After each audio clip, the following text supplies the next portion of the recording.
Bom dia! Neste segmento eu vou falar de análise de designs fatoriais fracionários. Bom dia!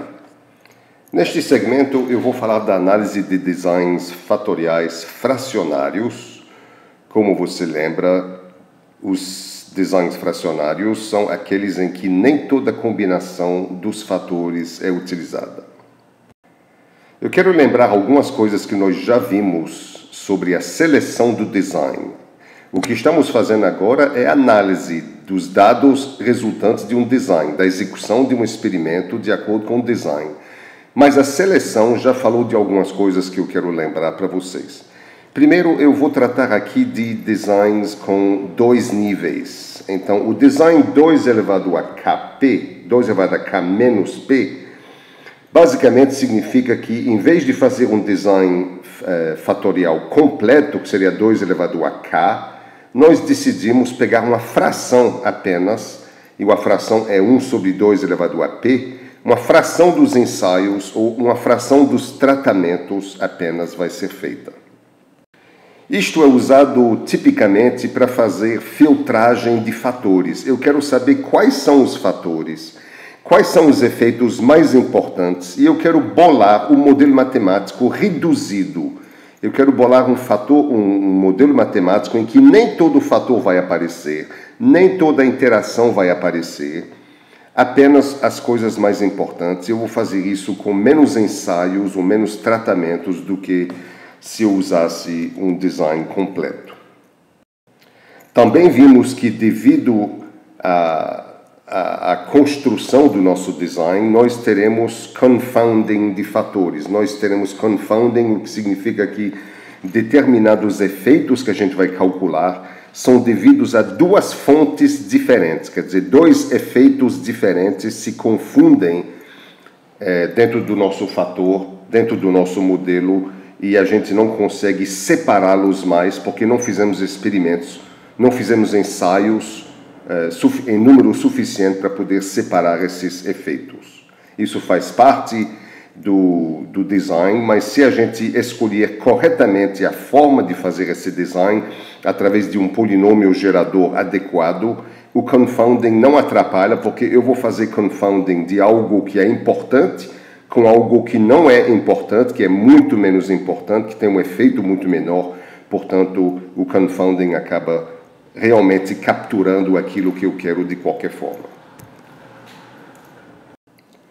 Eis o exemplo que eu vou usar para falar desse design, da análise desse design fatorial fracionário.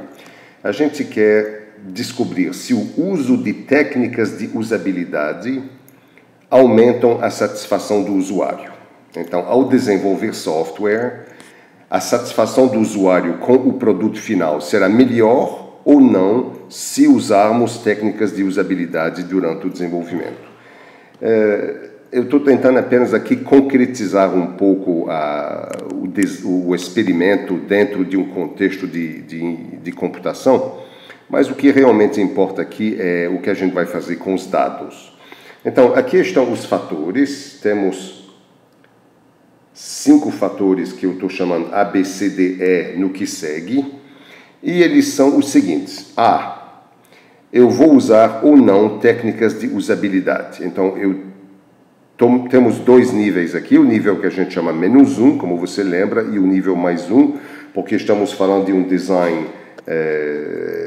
2 elevado a k menos p. Então, 2 elevado a k menos p significa que eu tenho 2 níveis para cada um dos fatores.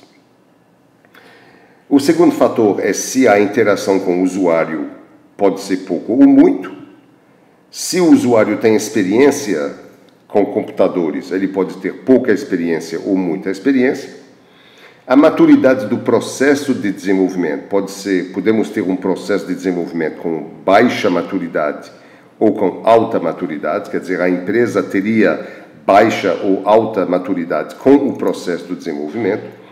E um outro fator é a quantidade de documentação que vamos gerar. A gente vai gerar nada de documentação ou um conjunto completo de documentação. Então, temos 5 fatores aqui que têm a ver com o desenvolvimento de software e nós queremos verificar o efeito desses fatores. Quais são os fatores aqui que são importantes, que variam a satisfação do usuário, e as interações também. Quais são as interações entre esses fatores que são importantes? Se a gente usasse um design 2 elevado a k, 2 elevado a 5 fatores, a gente teria que rodar 32, sem repetição, a gente teria 32 tratamentos, 32 combinações desses fatores. Mas eu gostaria de fazer menos, eu gostaria de fazer apenas 16 tratamentos em vez de 32, o que significa que eu vou usar um design 2 elevado a 5 menos 1. 2 elevado a 5 menos 1 significa que eu terei metade, 1 elevado a 2, 1 dividido por 2 elevado a 1 é a fração dos tratamentos que a gente vai ter. Portanto, metade dos tratamentos, de 32 eu vou ter apenas 16. Nós temos que fazer aqui, como teremos apenas... nós teremos um design 2 elevado a 5 menos 1, teremos apenas 16 experimentos, eu vou ter que fazer uma confusão, criar uma confusão entre o fator E, e eu vou fazer uma confusão entre E e ABCD. Em outras palavras, os fatores ABCD eu vou manter sem confusão, eles não terão confusão, aliás, eles terão confusão, mas confusões que a gente vai ver que são muito... com vários outros fatores, e o fator E a gente vai confundir com ABCD. É exatamente o design que a gente viu na seleção do design em outro segmento de vídeo. Eu falei exatamente desse design aqui. O polinômio gerador é I igual a ABCDE. Este é um design de resolução 5, teremos 16 ensaios em vez de 32. Então, se você não lembra exatamente de onde vêm essas coisas, dê uma olhadinha no segmento anterior, no segmento já feito sobre seleção de designs, e você vai ver como que a gente chega a esse tipo de design. O que me interessa agora é, uma vez que o design está escolhido, como é que a gente analisa os dados? Aqui você pode verificar como será a confusão entre os fatores. Então, já que meu polinômio gerador é I igual a ABCDE, se você multiplica em cada lado por A, você vai ver que à esquerda eu terei A e à direita o A vezes ABCDE, cancela o A, A ao quadrado é cancelado, e eu terei, portanto, A confundido com BCDE. Eu terei da mesma forma B confundido com ACDE, C confundido com ABDE. O que significa isso? Por exemplo, C confundido com ABDE significa o efeito de C será confundido com o efeito da interação entre ABCDE, e acreditando que a interação entre ABDE será muito baixa, então quando a gente achar um efeito que na realidade é o efeito de C mais o ABDE, se o efeito da interação aqui for muito próximo de zero, essa soma é equivalente ao próprio efeito de C. E é por isso que a gente tenta confundir efeitos de fatores importantes com interações com muitos fatores que tendem a ser muito pequenininhas. Então, você vê que todos os fatores aqui, de A até E, são confundidos com interações de 4 outros fatores que tendem a ser muito pequenininhas. Nós temos aqui todas as interações de 2 fatores são confundidas com interações de 3 fatores. Você pode ver isso até o final.